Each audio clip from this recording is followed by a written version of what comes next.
Okay, 10 peso 2014 commemorative coin mga kabarya.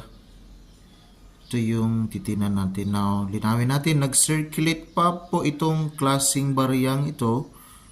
So, marami po sa circulation. 10 peso 2014 kay Apolinario Mabini. So, produce ito noong 2014. So, bimetallic itong bariyang ito, nickel brass yung sa center niya, at saka copper nickel yung kaniyang ring.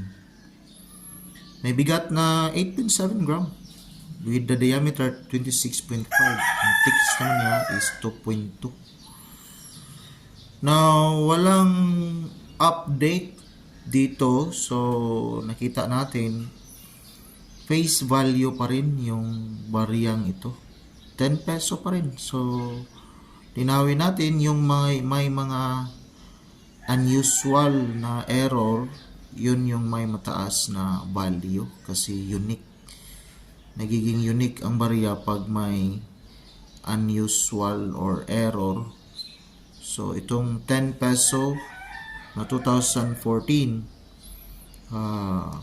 common. Dito tayo kay in.numista.com, walang value yung kaniyang normal.